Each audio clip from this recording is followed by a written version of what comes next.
The Giant Revolt is a bike I'm sure all of you are aware of, and if you're not, then click on the card above to see why it claimed our coveted Bike of the Year title. As a quick refresher, this new Revolt is an evolution of the brilliant original. The frame and fork have been refined, there's increased clearances, a lot less weight, and a few other details I'll mention in the video. You're probably less familiar with Vielo. They were formed in 2017 by father and son team, Ian and Trevor Hughes. Ian is a bike industry veteran with decades of experience running UK operations for one of cycling's more technically innovative companies, Scott Sports. Their vision for Vielo was to craft high-performance bikes that focused on what British riders really need for fast-riding drop-bar bikes, both on and off-road. But before these two bikes go head-to-head, give this video a thumbs up. It really helps the channel and we'd appreciate it. I'm going to look at each bike's frame set to start with, and as I mentioned earlier, at the heart of the new Revolt is an all-new frame and fork, which at first glance looks remarkably like the outgoing design. You get the same low-slung sloping top tube, making it easy to move around on the bike when the going gets technical.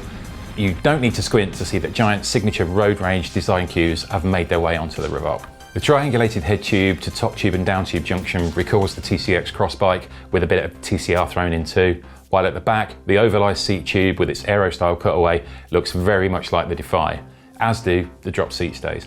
The new seat stays are slimmer than before, and the yoke, as they join the seat tube, is flattened to add a bit more flex. It retains the D-shaped post that debuted on the TCX and has become a staple of bike design from many brands. It's become a staple, but the new D-fused seat post is lighter than the previous generation and more flexible with it.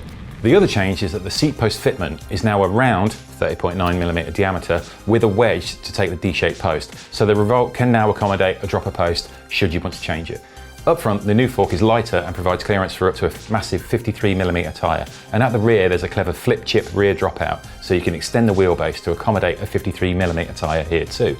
With all these changes, it's remarkable that Giant have managed to save 200 grams from the previous model. Moving on to the V+1 now, and Vielo's commitment to single ring drivetrains is unfaltering.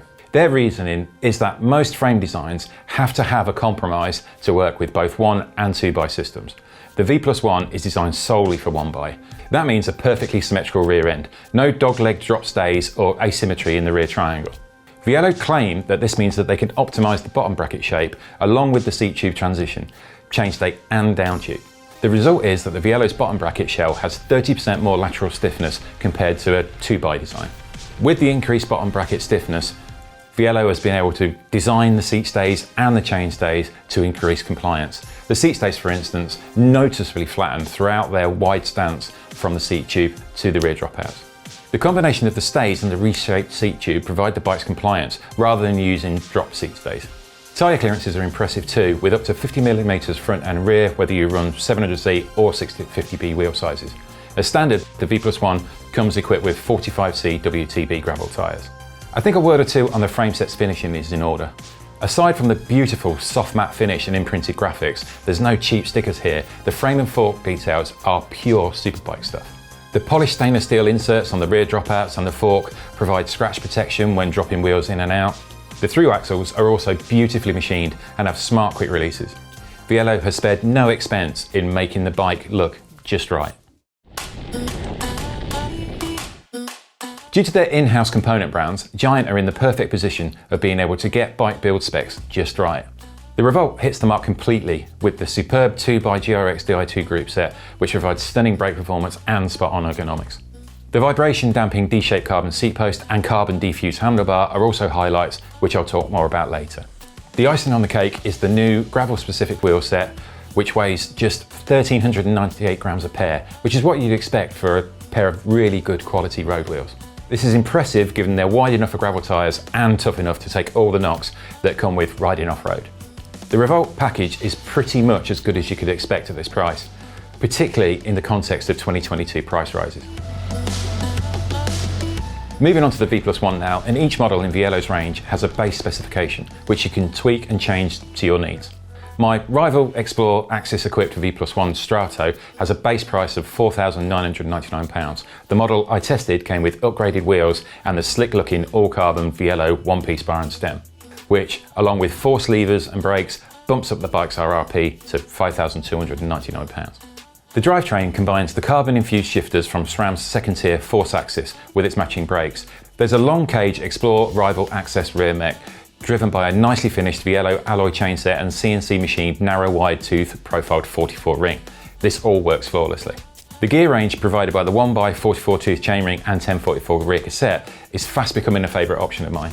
The biggest gear of 123 inches is very close to a 2x50/11, and the easiest gear to turn is just 28 inches. So with this Force Access Explore group set, there's not a huge difference between the two systems. Where Vielo can't match Giant is in the wheel package. There's nothing wrong with DT Swiss's GR 1600 wheel set. They're a great mid-range gravel wheel. But a £500 wheel set on a £5,299 bike doesn't get close to the quality and the value for money that's coming from the Revolt CRX wheels. So how do these bikes ride? The V+1 is most certainly in the fast gravel camp. It's much more of a rival to Cervelo's Aspero than it is to BMC's bump squashing URS LT. It should be no surprise then that it responds like a road race bike, and I absolutely love it. The ability to inject paste in an instant is just wonderful thanks to the sheer rigidity of the bottom bracket. I'd have thought that would come at the expense of comfort, but this just wasn't the case. The huge 45C tyres and the ability to manage your tyre pressure means you can still get a plush ride. They never felt anything but smooth as I rode out to my favourite gravel testing loops. There is, however, a chink in the armour. The front end feels much stiffer than the rear, and it can get a bit choppy on washboard rutted trails. The Revolt can go toe to toe with the Vielo's abundant speed, but the Revolt is over 3/4 of a kilo lighter than the Vielo, so it is the nimbler bike. It has the edge on the climbs, and it's more versatile. If you're the type of rider looking to take on a few sections of mountain bike single track or do a bit of wild camping over multiple day rides, then the Revolt is the bike for you. Which bike should you choose? Of course, that comes down to the style of riding you do. Looking for something to blast along as fast as you can, then think about the Vielo. If you're looking for an all-rounder that's a jack of all trades, then try the Giant Revolt. What are your thoughts? Let us know in the comments, and if you like this video, give it a thumbs up, subscribe to the channel, and hit the little bell so you know when we post a new video.